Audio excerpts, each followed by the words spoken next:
jërë ngeen jëf école bi tëjooni buntam tey la koy tijji journal bés bi le jour nañu ubbite école gi tëj na boppi parents d'élèves yu bari li mu bind mooy rentrée scolaire bi saf na sàpp ci parents d'élèves yi ne ci diggante inscription bi fourniture yi yëre yi ba ci transport bi léppi dépensé neen la ne boo jëlee benn élève la ca parent di daj di ko ca dépensé ngir mu mën a dem école dina mat lu mu gàtt-gàtt juróom fukki junni 250 000 mu di ay dépenses yu fi ñu ñëwee baaxul ndax dafa ñëw ci jamono joo xam ne borom kër yu bëri seenu nafa nee na pëng ndax fête religieuse yi fi jaar ci xët mu njëkk bés bi le jour ndénkaane benn baykat bu fay xam le ne li mu jële ci ay toolam loolee lay tay la ngir ay dooma mën a am ay fournitures yi ñu jànge journal Tribune mel ne ku naan ñu askan wi ak coono bi ñuy dund moo xam ci dépense école yu bari la moo xam ci wàllu dund gu seer gi la wala ci inondation yi loolee lépp ku ci yaakaar état bu Sénégal ngir mu saafaral la ko xalset nga làmboo sagaru saako ndax Amadou Ba akub gouvernement am taluñu leen démissionné nañu bu yàgg politique bi la ñu gën a tal jamono ji Macky Sall mi ngi gàddu loxob Amadou Ba mi ab candidat fu ne mu dugg fa ak moom naan gaañi waajangi ci jamono jooju Tribune nee nañu réew mu miti mi ngi bëgg a yóbbu alaxira góorgóorlu yi ñu sàggane askan wi soofantal seeni soxla bandone leen ca diwaanu Ziguinchor rek Tribune mi ngi ñu fay wax juróom fukki école ak ñaar yoo xam ne kenn mënu faa jànge école non fonctionnelle ndax melokaanu bon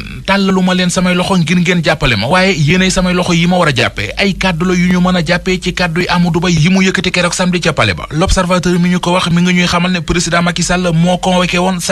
secrétariat exécutif national bu APR keroog samedi ca Palais ba tegal na fa gaayam yi yoon wi ñu war a jaar suñu bëggee seen candidat bi di Amadou Ba gagné élection yi ci premier tour ba ndaje moomee mu woote woon moom président Macky Sall di secrétariat exécutif national bu APR Source A mi ngi ñuy xamal yenn yu fa xew bokk na ci li Macky Sall ne waa këram yi 2012 ba tey musuma tànn nit def ko sama directeur de campagne ci élection directoire de campagne la mës di teg te moom laa bëgg ngeen doxalee ko ci élection présidentielle 2024 yi Source A xamal nañu it ne ci fukki délégués régionaux ak ñeent yi Macky Sall désigné ngir parrainage yi amul ci ñoom kenn ku ci bokk ci parti socialiste mbaa ci AFP L'Observateur ne ko moo tax it jur na ñëggi-ñëggi xol ju rëy ci biir Benno Bokk Yaakaar waa AFP ak waa parti socialiste dañoo gis seen bopp ci ni Macky Sall doxale ñu dox ci Pastef dem ci Enquête yéenekaay mi xëy di dox ci waa Pastef ba woon yéenekaay bi nee nañu ginnaaw bi ñu taxawee xaati goññe seen candidat ci élection présidentielle 2024 yi du doon kenn ku dul Ousmane Sonko ñoom ñu ko waxoon dafa mel ne seenum xel a ngi dellu si ndax gis nañu ñu bari ci ñoom ñu luukumi demoon ca direction générale des élections wuti ji fay fiche de parrainage candidat yu bari yi ñu dégg ci seen biir Enquête yéenekaay mi ngi laaj ndax du ay pexe yu ñu teg ngir bañ ñu teel a xam kan mooy seen plan B Walf Quotidien nañu li mu xam ba xam ko daal mooy ñoom waa Pastef yoon wi ñu jël ak seen candidat yu bari bu ñu ko wàccul li dal waa Benno Bokk Yaakaar ci candidature yu bari moo leen di dal waaye Yewwi Askan Wi ak ni ñu bëgg a doxale ci présidentielle yi ku nekk ci ñoom bëgg a fel sa yoonu bopp bëgg a samp sam dënd ne candidat nga le mandat ne nañu ñoo ngi defaral Amadou Ba teguñu ko ñoo ngi koy xàllal yoon wi loolee jebbi ci Yewwi Askan Wi point actu gis na ne mooy bëgg a tóor ci biir taxawu Sénégal di waa kër Khalifa Sall